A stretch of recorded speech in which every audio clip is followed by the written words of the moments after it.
히브리서 7장. 이 멜기세덱은 살렘 왕으로 지극히 높으신 하나님의 제사장입니다. 그는 왕들을 이기고 돌아오는 아브라함을 만나 축복했습니다. 아브라함은 모든 것의 10분의 1을 그에게 주었습니다. 그의 이름의 뜻은 첫째로 의의 왕이고 다음으로 살렘 왕, 곧 평화의 왕입니다. 그는 아버지도 없고 어머니도 없고 족보도 없습니다. 생애의 시작도 없고 생명의 끝도 없지만 하나님의 아들을 닮아 항상 제사장으로 있습니다. 그가 얼마나 위대한지 생각해 보십시오. 족장 아브라함도 그에게 10분의 1을 바쳤습니다. 레위 자손 가운데 제사장 직분을 받은 사람들은 자기 형제인 백성들도 아브라함의 허리에서 나왔지만 율법을 따라 그들에게서 10분의 1을 거두라는 명령을 받았습니다.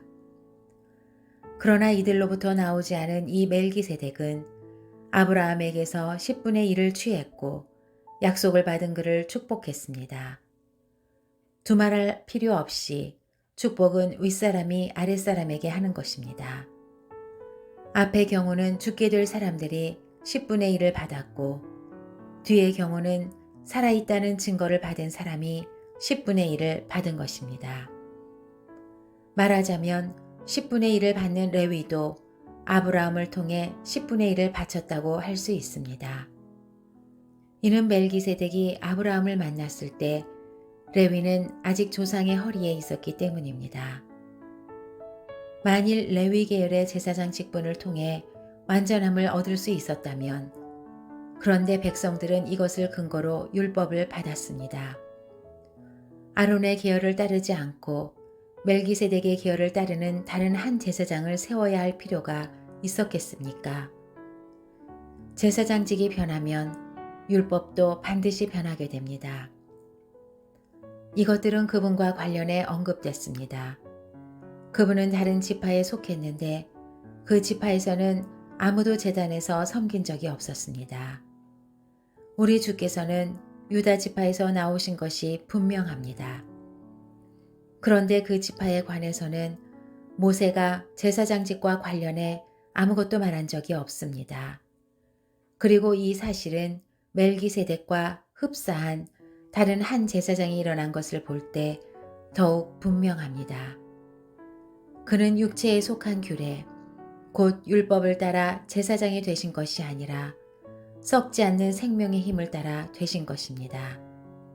그렇기 때문에 너는 영원히 멜기세덱의 계열을 따르는 제사장이다 라고 선포됐습니다. 전에 있던 계명은 약하고 효력이 없어 폐지됐습니다.